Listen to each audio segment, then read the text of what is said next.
Nau mai, hoki mai ki other fold, I mihi ne ko Duncan Greive tōku ingoa. We're going to do something a bit different today. This is an episode about Gen Z, but also the way that generations are portrayed in research and media and social media. I was inspired to do it after my colleague Gabi Lardies and I attended the launch of Love Song 2025. It's a piece of research that the live music company Live Nation has been running for 6 years. It targets Gen Z and its relationship with music and culture, and they don't just do it for fun. It's also about how brands can fit into all that. It was interesting work, and especially so given that this was the first year they've done a full distinct New Zealand cohort, which is separated out from the Australian work. And because it's been around since 2019, you've got sort of 6 years worth of data to kind of to start to see trends develop. And the other thing that I think makes it more robust is while it focuses on Gen Z, it also surveys all generations just so that they can kind of sense where it does and doesn't deviate from older cohorts.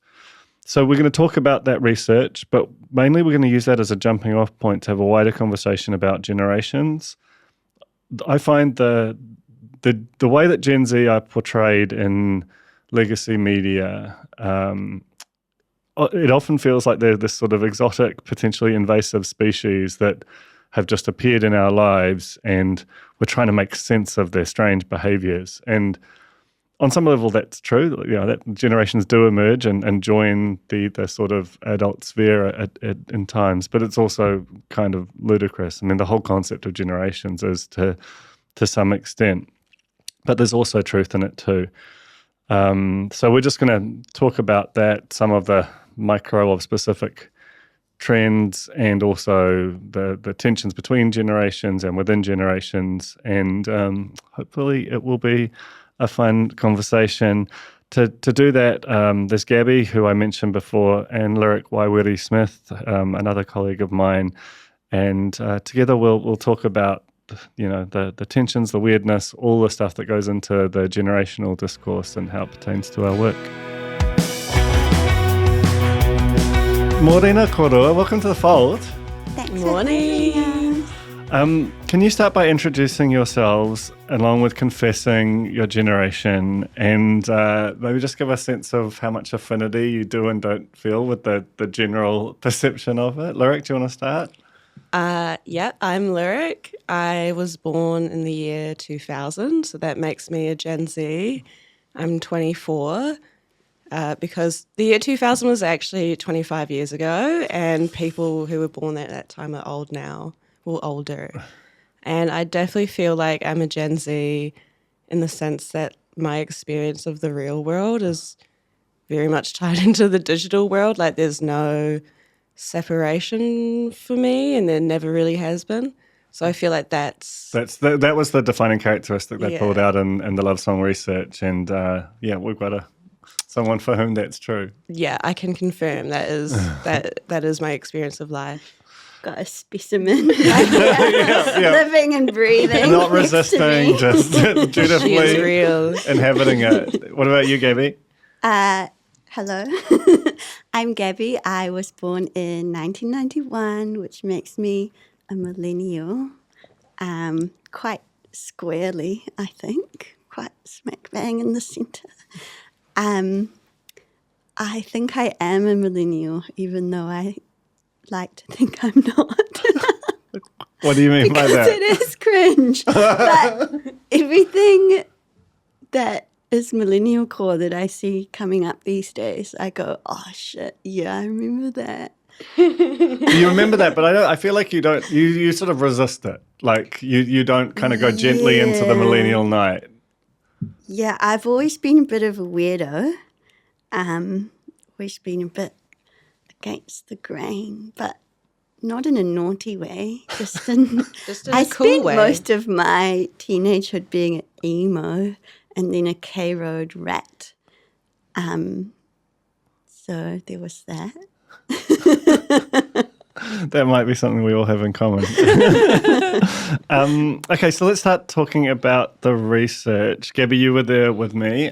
There was this thing, I think it's maybe unavoidable, but it certainly felt present, that we were I don't know how many people were there, maybe 120 people at Tuning Fork next to Spark. And I didn't see anyone who was definitely a Gen Z. I did see a lot of millennials and Gen Xers who were sort of earnestly studying what's going on with these people. Yeah, there was not a Zoomer in the room. Definitely not.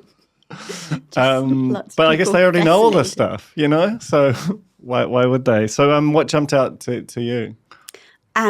What jumped out straight away was that Zoomers are reading fairy smut, and I didn't even know that was a genre that exists, but it's trending and they love it. And when I asked our books editor Claire about it, she said, yeah, I'm actually writing an explainer about fairy smut for this weekend. So it's real. Is it real for you? I've never delved into the world of fairy smut myself, but like horny books are definitely really big for the young people.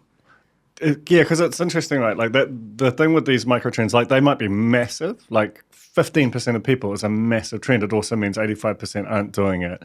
And when you have these kind of surveys, and I think this is true of a lot of, we're going to rapid fire through some of the trends, is like they're accurately described. They are widespread. There's so many of them that you would be insane to try and participate in all of them, though I'm sure some people do. Or maybe I just don't want to be on the record like, oh, I don't know, I've never read a fairy smut. I've never heard of that.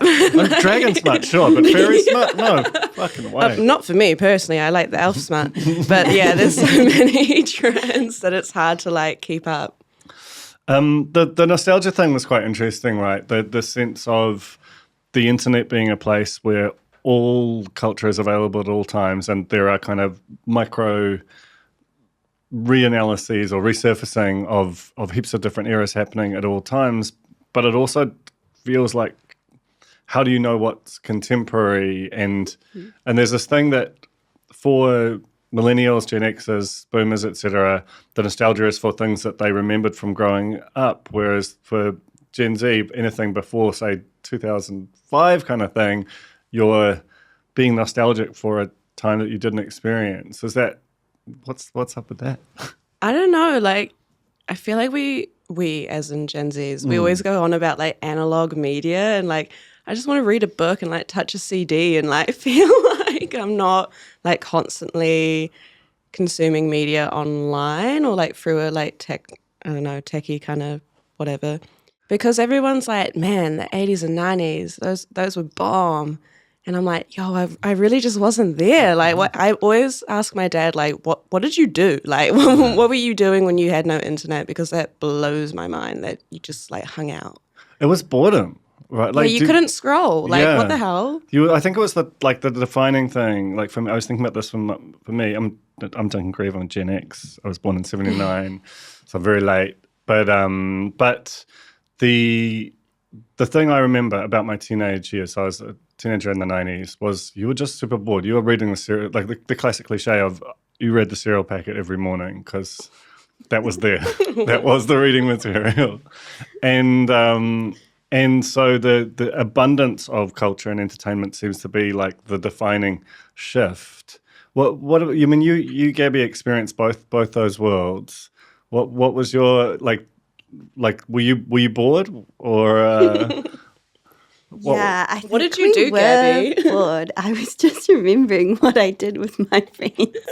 We would hang out in abandoned lots and just sort of sit there and chat, lie in the grass. You had like a real human experience. We made a lot of costumes for costume parties that would take days, and then the party would just be, just my friend group of 15 people that had all been hanging out for 3 days in a row.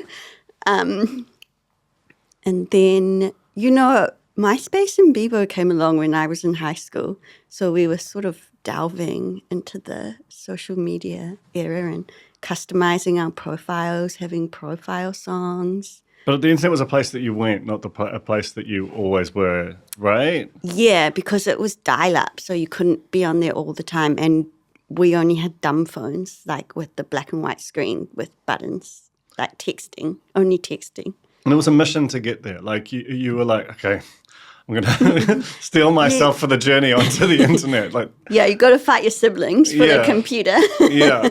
You got to make sure mum doesn't want the phone. Whereas your experience of the internet, Lyric, is not like that. Yeah, I can remember dial-up because my nana had that for ages, like way too long. But I just always remember there being a computer and like just knowing how to use it and like what to do on it. And then that never went away. And then like as I went through school, like writing in books quickly turned to like writing on like typing away at your computer. And so it just becomes super, super intertwined. And yeah, it's always been there. And then when you're in high school or in intermediate, you've got like a smartphone or, you know, and you're just scrolling Instagram. So everything is just like experienced online. Yeah. And the other thing that's really kind of, that strikes me as different, probably this is where like millennials and Gen Xers had a different experience of growing up, was that like the total constant availability of all culture from all eras, particularly in music, I feel like is a really different thing to you're living with new music and whatever you kind of got along the way. And it buzzes me out imagining what it's like to experience just total perfect information and abundance as the kind of default setting for music, rather than, and it means that the past is just as present as what's been made today. Yeah, like you can go on Spotify and like they make playlists for you. Like if you just type in 70s, they'll make a 70s mix for you that is like, well, geared towards yourself in the algorithm. But it's like, it's so true about nostalgic songs coming back. Like I feel like on TikTok, Man Eater by Hall & Oates is really big at the moment. And I'm like, who the fuck listens to Hall & Oates? I hear like, nah. Really? Because I'm looking at it going, maybe. Well, they've got some hits. And then you're like, whoa, have you guys ever heard this song before? And it's like, yeah, bro, it's been out for 30 years. Everyone's heard it. But it's so, like, having the world at your fingertips, like, it feels like life is an endless possibility. But then you also get, like, information burnout, I guess. Like, it's so overwhelming to have so much right in front of you. And to also still be trying to be cool, like, okay, everyone's listening to Man Eater, so I got to find something else from the 80s that was, like, really huge, you know? I do. It's sort of the thing that I think about as well is, like, that, you know, the trend cycles, and they talked about this, they move incredibly quickly to the point where, like, you're never sure when something's washed. Like, it feels like it happens incredibly quickly. That, and that's in part this kind of sense of, like a song can become so, like go from wholly obscure to completely ubiquitous and like globally in a very small space of time. Like, Gabi, how have you kind of responded to the changing ways that culture was disseminated? You like, I've told the story heaps, but like Gabi came and interned at Real Groove when I was editor there, which was like a print music magazine when she was a teenager. It was like a half day or something, but there's something about like that was like you guys were clearly reading print magazines to find out about things. Them. Yeah, might even have had a song on one of our CDs. But yeah, like in terms of like I think that's not in the Internet Archive. No, that's good music, man. But you know, like that was how the hunting of culture was like a real active pain in the ass thing that was the only way to find out what was new, and it would take a long time to get there. Right? That's such a profound difference. We loved it so much. Well, but you had to do it. You had to do it. Like you couldn't just like rely on stuff to come to you. You only have your parents' CD collection, which in my case would have been entirely Coldplay. Yeah, every weekend, me and my friends would bus or train into town, and then we would have quite a specific route that we took through town, up Queen Street, stop in at Wendy's for a Frosty, and then keep going up into Real Groovy, still kind of standing but in a new location. We would scour that front area of the shop for like Vice magazine, which was free, any other available little zines or magazines, and then I think your magazine costs like $10. But it was also So free. we would if buy you one and share around. appreciate that. we had issues where I remember I put Soldier Boy on the cover and we sold 480 copies. Wasn't a hit. Stand by that though. And then we would also flick through all the records and CDs like manually like this with our little hands and go, oh, this looks cool. I wonder what this is. And you take it up to the counter, ask whoever was there if you could have a listen to the song and go, oh, it's a bit weird. The album artwork was misleading. Not going to...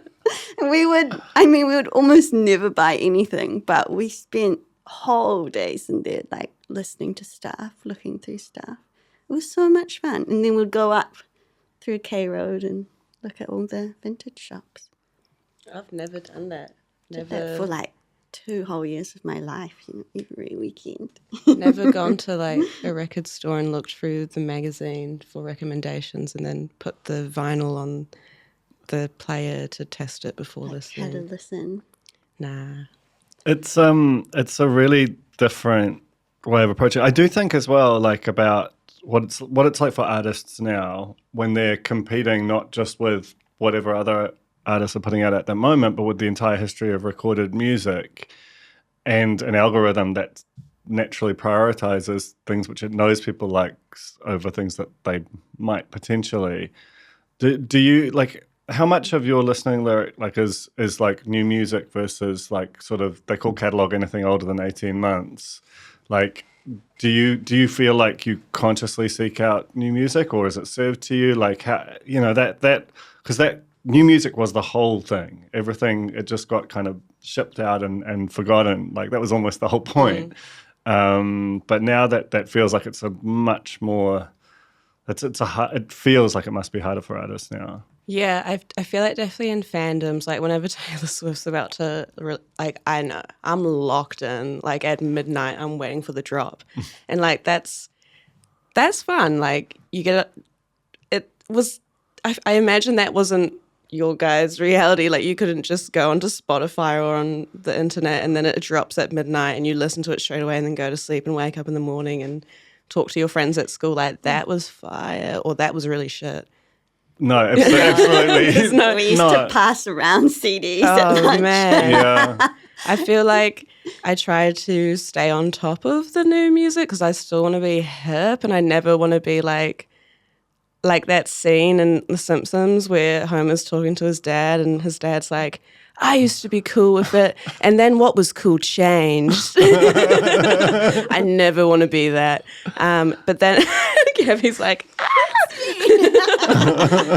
but then I also, like, my dad fucking loves Wham and George Michael and Prince, just random 80s pop. So I feel like and I do love a bit of like 60s and 70s soul. So I feel like I am going back I've got a nice balance of like old stuff and then new stuff. Does that feel representative? Like if you think about your friends or your peers or the way that you kind of see your generation online, does that kind of balance feel broadly right, or I think are you weird? So.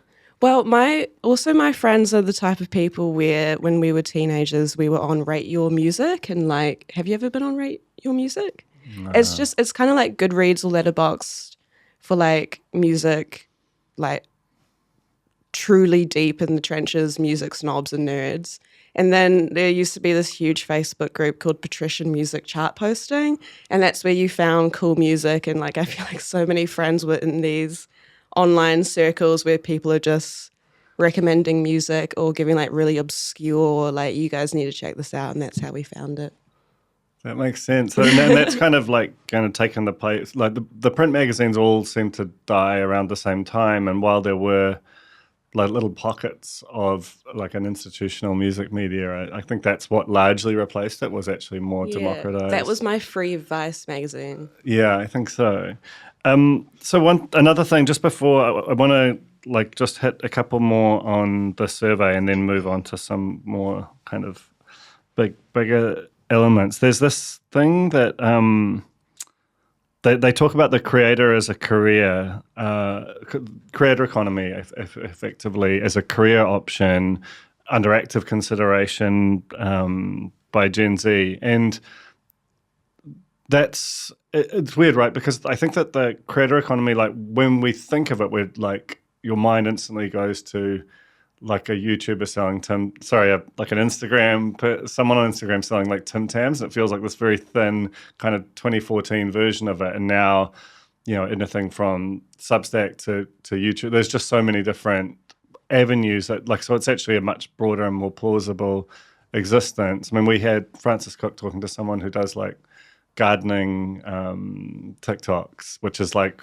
and they just get sponsored posts through that. So like, even within it, there's just this kind of giant world that's kind of often invisible to people. But do you like how do you relate to the idea of creator economy? Like, do you know people that are really in it, or is it sort of more of a consumption space?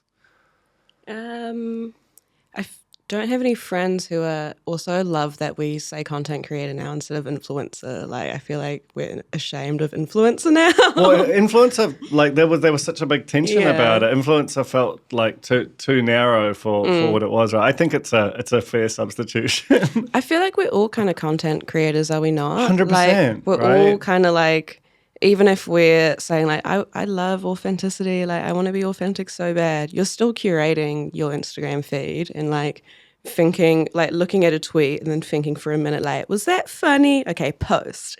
And like, so it's all like, we're all kind of creating content. But like as a full-blown career, I don't really know anyone in that space. Although I guess you could say journalists are content creators now. Well, I think that's what I think is like manifestly true, that like if you think about there are plenty of people who've worked at the spin-off, likes of Emily Wrights who were full-time at the spin-off and are now full-time substacking. Like it's not a crazy thing. In some ways, we're just like a bundle of content creators. Yeah, and then I feel like you've got the old head, like old school journos who are like, that is not me. Like being in the press gallery, I don't think anyone in the press gallery would say I'm a content creator. I think they'd say I'm a journalist. Whereas when I worked at Stuff, that felt like content creation because you're writing the story and then you're doing a TikTok where you're like, la, la, la, la, la, this is the story in 30 seconds. And then you're doing a video for the story. And that's like a whole lot of extra jobs added onto the title of journalist so that you can become a multimedia person and speak to everyone. So I think in that sense, you're a content creator. No, that's interesting. Right? So Stuff has been quite like, it's moved quite hard into that area. And on some level, that's what you're meant to do as a media organization, and you're meant to want your journalists to do. Like how, and like I sometimes find those things useful. Like New York Times does them in this really kind of prestige way, but it's definitely not for everyone. Like how did you sort of feel about that? And Gabi, would you want to? would you make a TikTok, Gabi? I'm really glad that spin-off isn't there. But I do think we are definitely in the business of making the writers content creators. And it does give me the heebie-jeebies sometimes when I go on our website and I see my little face with like a little quote asking for money.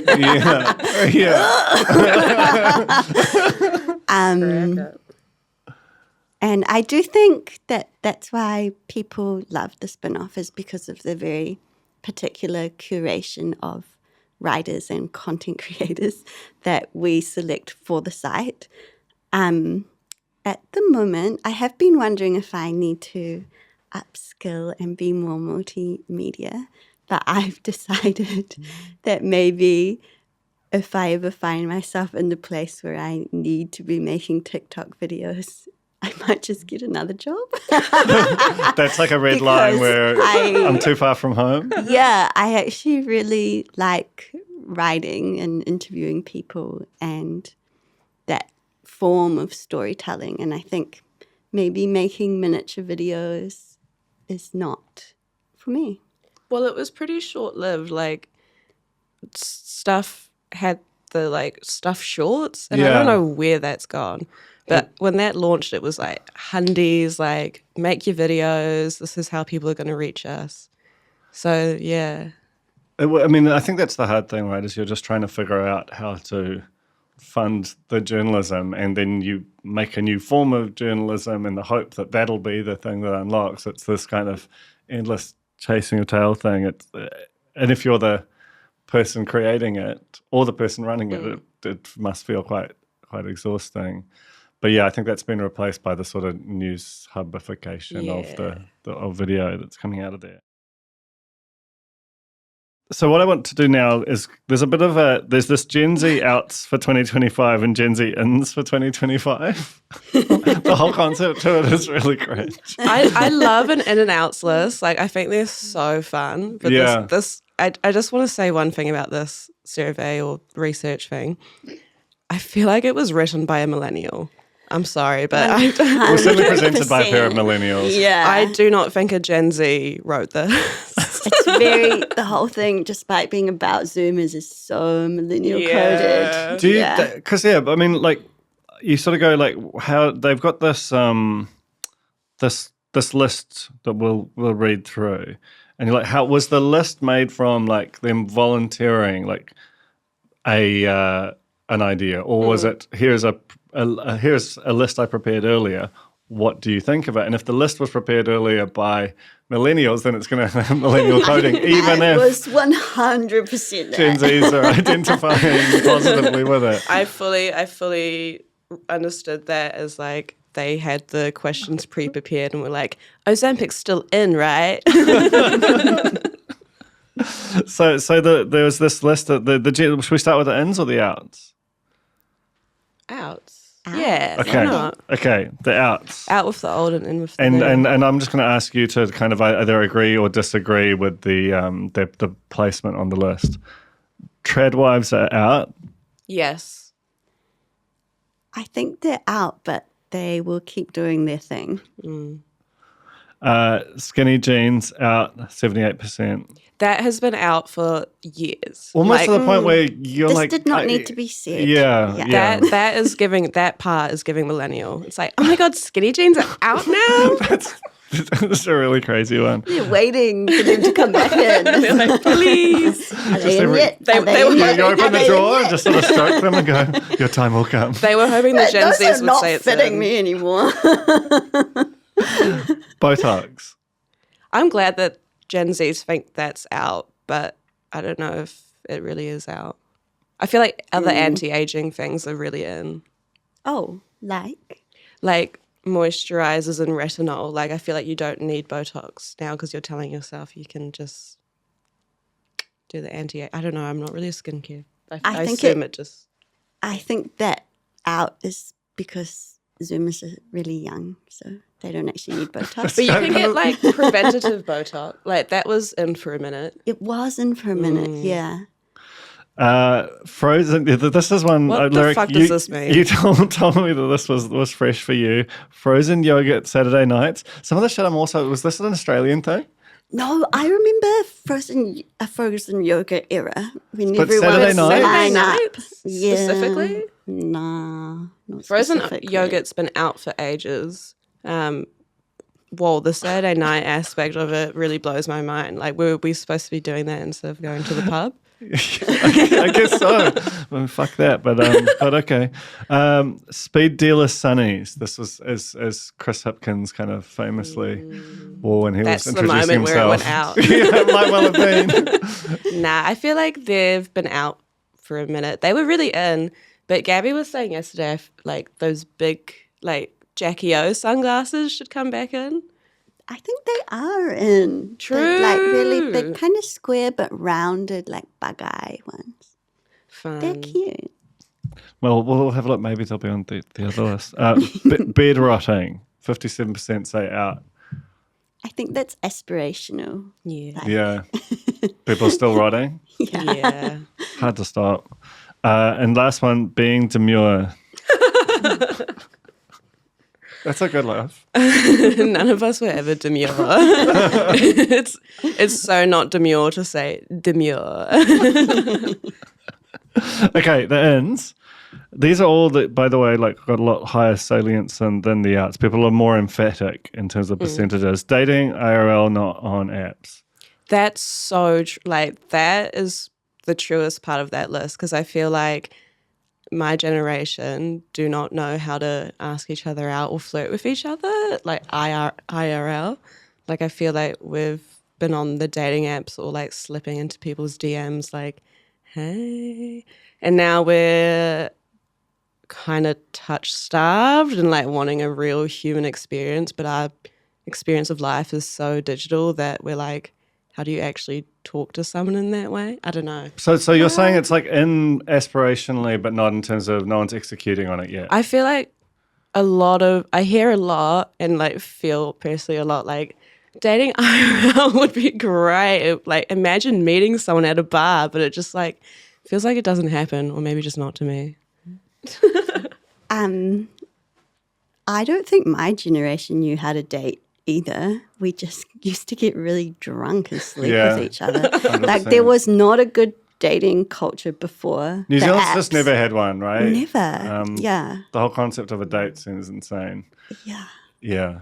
So But it's so cute that everyone is saying they want to meet cute, like Bridget Jones or some sort of like serendipitous encounter. And I would love that because I'm so romantic. Not that I'm not looking for a meet cute currently.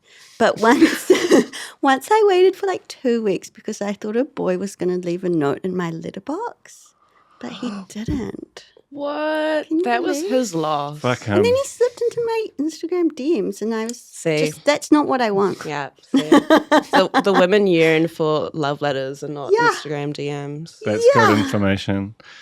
Vinyl and vintage tech. So in. Yeah, covered that so in. analog. Yeah. Along fetishization. Little treats. So in. Great.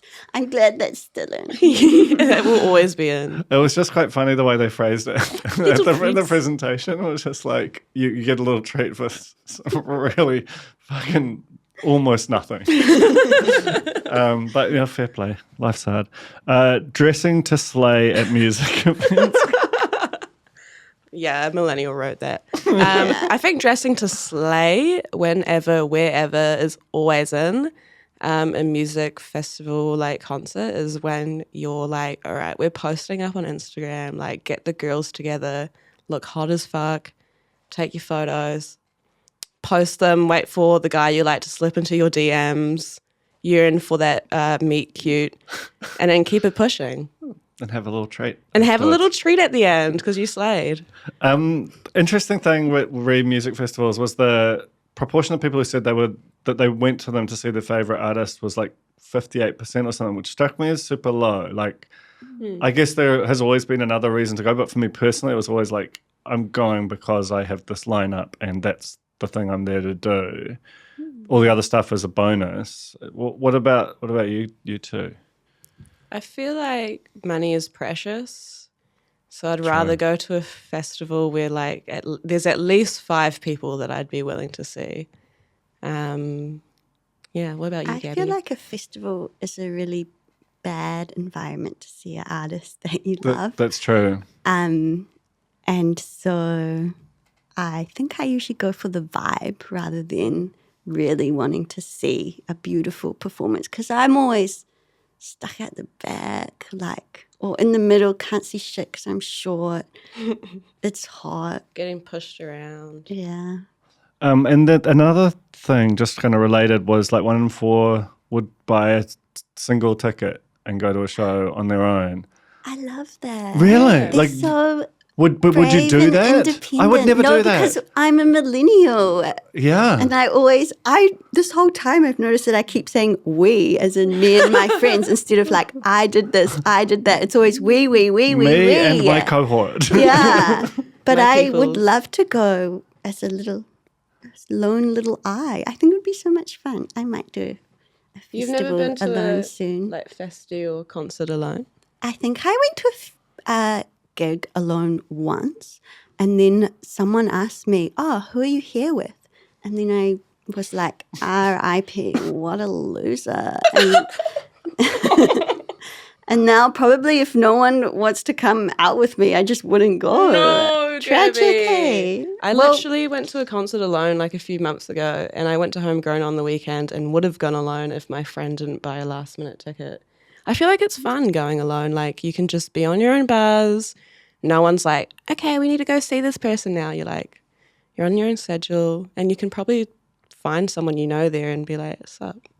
True. It's fun. next time I'm out there by myself. Yeah, fuck I mean, those people. Like There we even as go. I was saying, like I'd never do it. I remember I was a live music critic and went to shows alone like 5 times a month for years. But that's different. It's different because you've got this reason. I've got this that you're job. Yeah, I'm alone. sorry. I mean, I hate Yeah. it, but you know. Yeah. So next. Music festivals. I mean, what does that even mean? They're in. They're always in. Yeah. Oh. When are they going to go out? But Come on. aren't they all like going under? Or Yeah, something? that like the concept is in, but kinda are they're people not buying in. tickets? Well, yeah. Well, they're either like exploding or failing. It doesn't feel like there's an in between. I don't want to say this. Musicals are that girl now.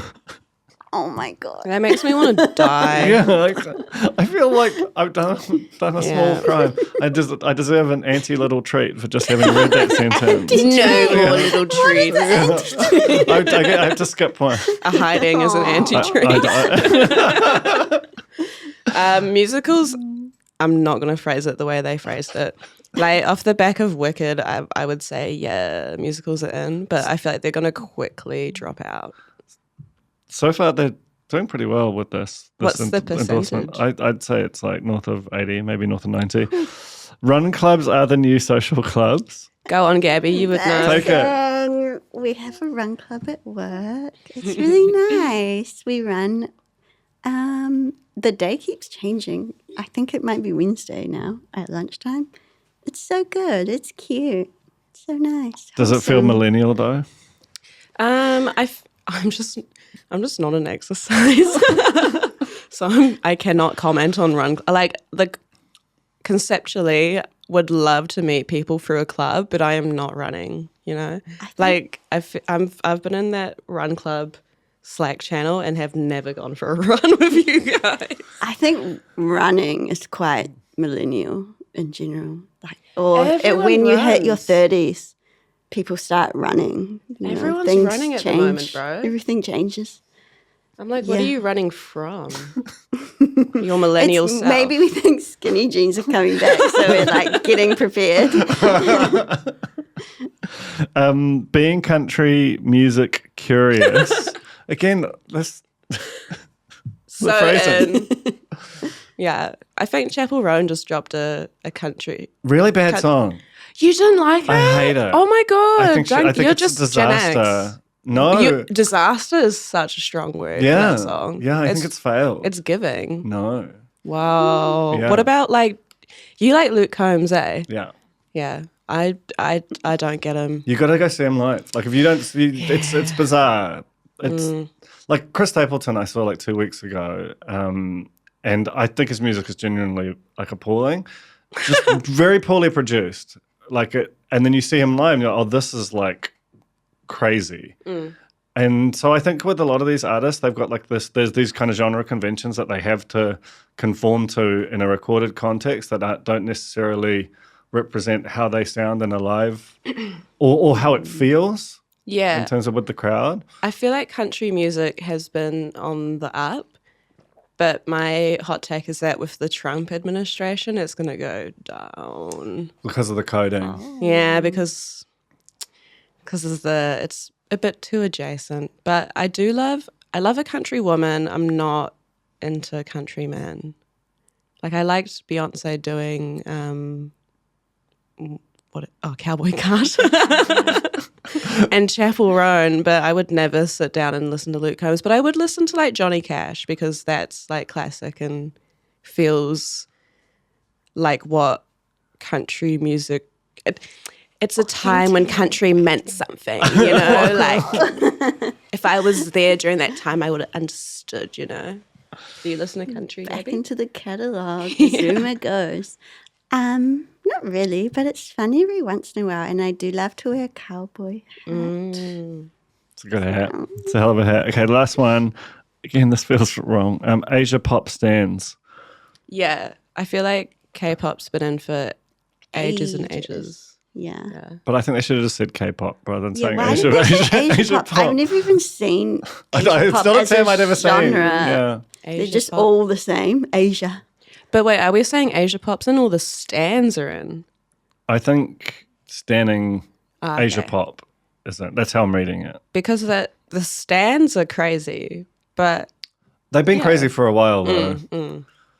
Okay, that's all done. That's all Nothing finished. else is in without nothing. So I think they did pretty well with the ins and outs, even if some of the phrasing was difficult.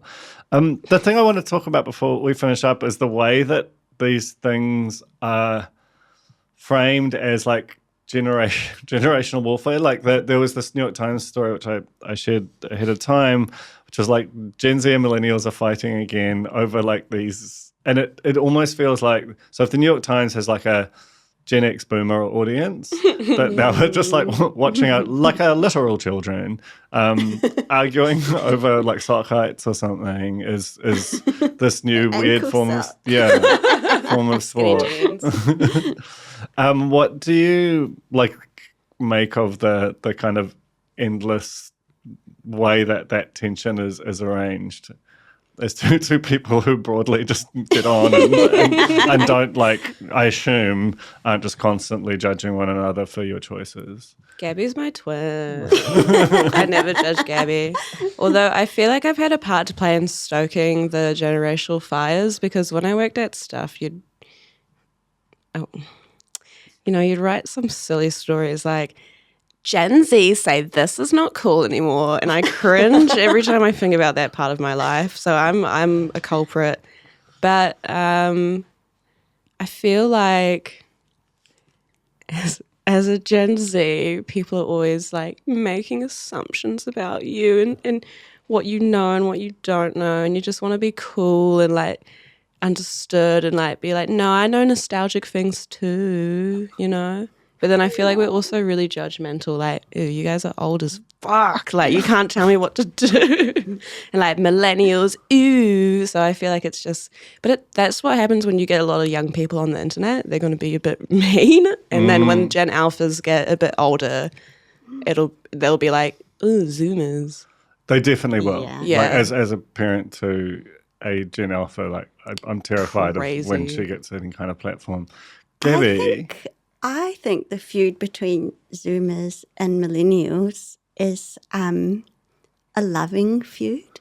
Like, yes, they are bullying us, but I think it's sort of like a love language rather than bitter hate, you know, like this gentle bullying. Oh, your ankle sucks, so ugly. Why are you wearing those ridiculous jeans? I think it's bonding, like sibling vibes. It does have a sibling energy. Yeah. I'm okay with that little bit of bullying from the Zoomers. And I agree with them. You know, we are cringe. The thing that's interesting, right, is like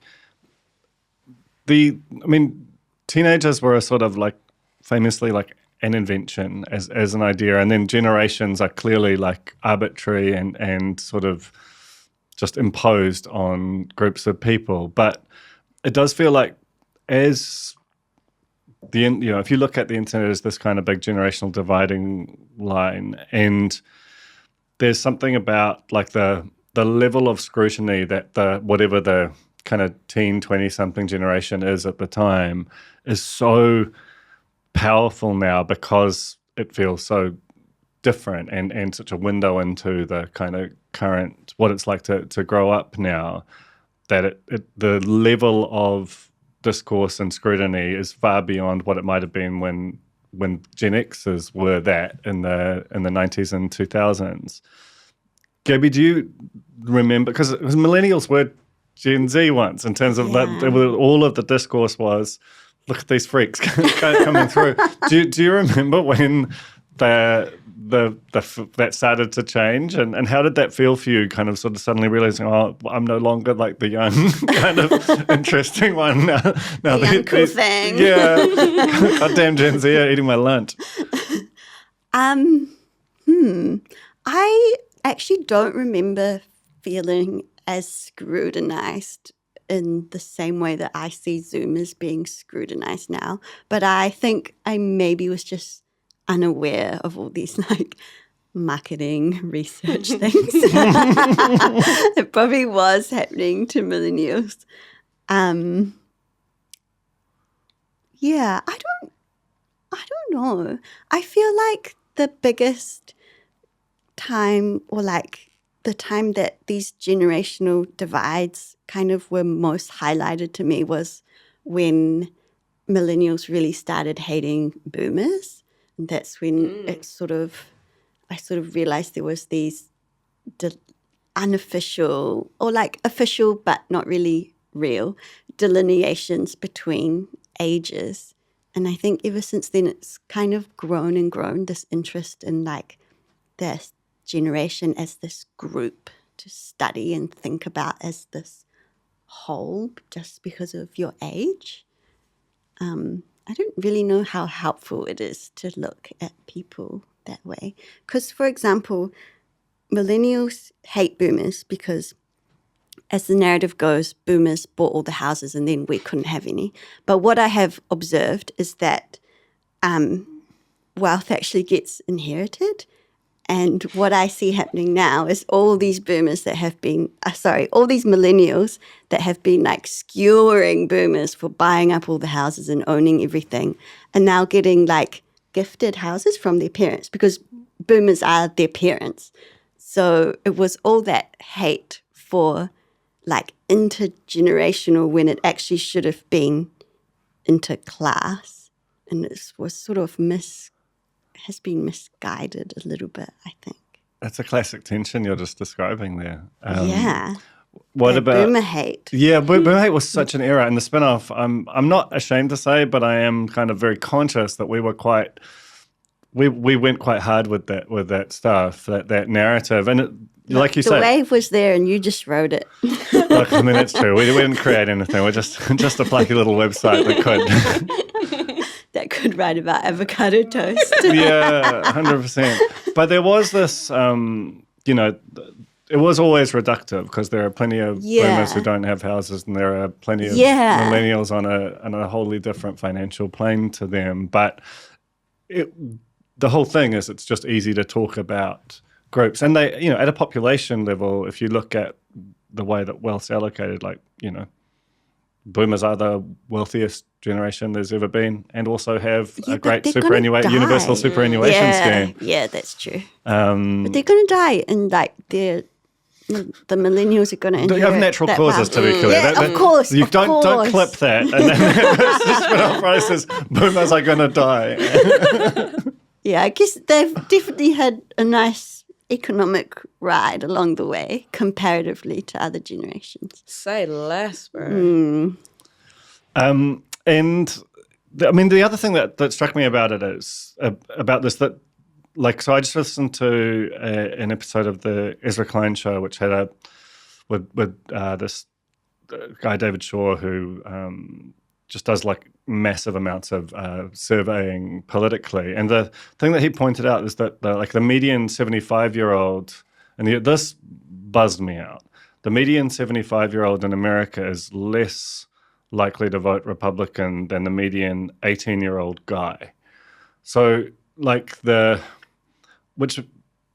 so in some ways I feel like the generational discourse is actually like there is a an emerging Gen Z gender divide that is much more profound, much more profound than any kind of difference between millennials and Gen Zs in this kind of coding. In fact, in some ways, a lot of this does feel very like woman coded in terms of like, and if you look at a sort of a manosphere version of this survey, it would look completely different in terms of what's in and out.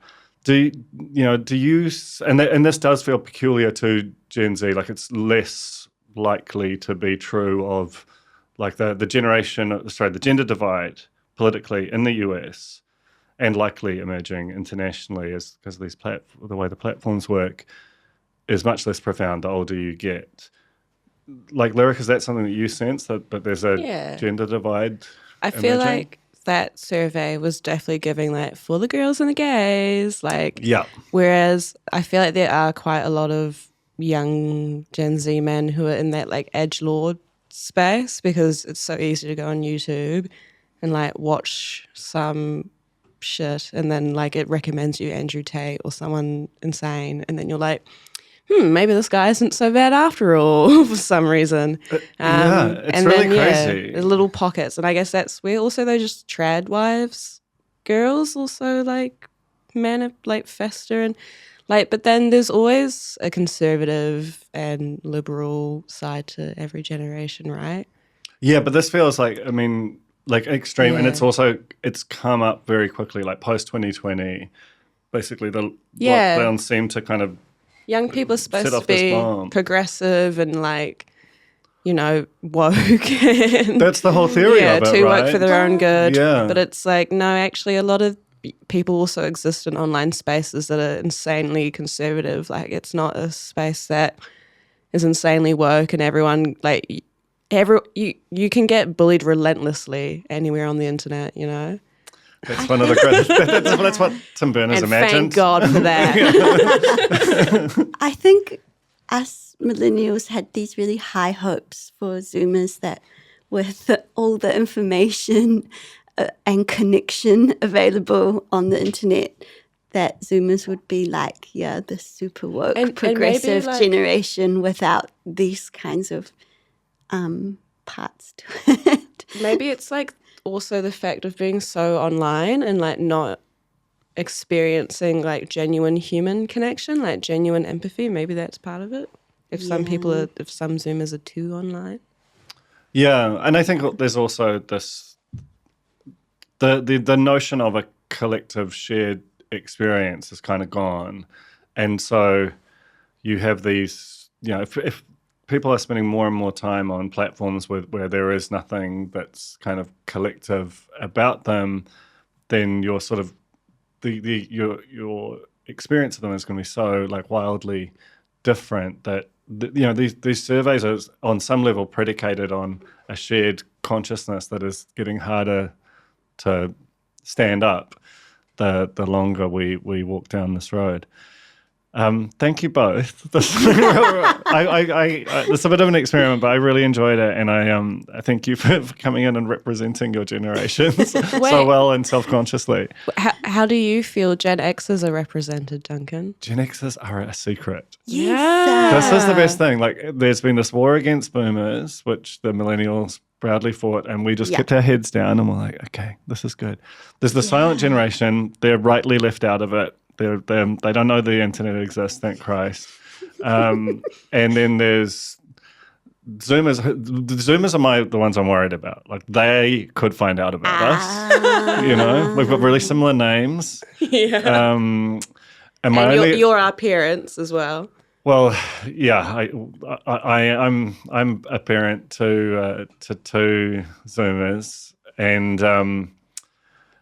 so look, it's not great, but I'd appreciate if the pair of you and anyone listening would just keep the fact of Gen X a secret. It's gone great for us so far. Yeah, it's really flown under the radar. Yeah, it's great, and hopefully, just when Gen Z discover us and start to turn their guns on us instead of their older siblings, Gen Alphas will come and start fucking with them, and we can just continue this heads down. Are you scared to like one day become the boomer? Like one day you're going to be the oldest generation and everyone's going to be like, look at that crusty old man and with his multiple properties and inciting class warfare on all of us, you know? When scared is a no. I'm excited for that moment. Excited to live that landlord lifestyle. Like, fuck yeah. It looks great. Throwing stones from your mansion. That's right. It does feel like inevitable, but because of modern medicine, people just live for so goddamn long now that I'm assuming that I'll be like 75 and there'll still be people yelling about boomers because there'll still be heaps of boomers still around. Though, you know, health system being what it is, maybe that trend will start to reverse. Who knows? Cherry night. Tune on. And on that note. Yeah, thanks so much for coming on. This has been real fun. Well, I might, next time there's some kind of big batch of Zoomery research, I might haul you back in. Thanks for having us, Duncan. Maybe we should have a little treat. Oh, yeah, time for a little treat. Time for a little treat and time to dress to slay. Oh, my gosh. All right. Thank you. Thanks, I appreciate you. Thanks, I hear.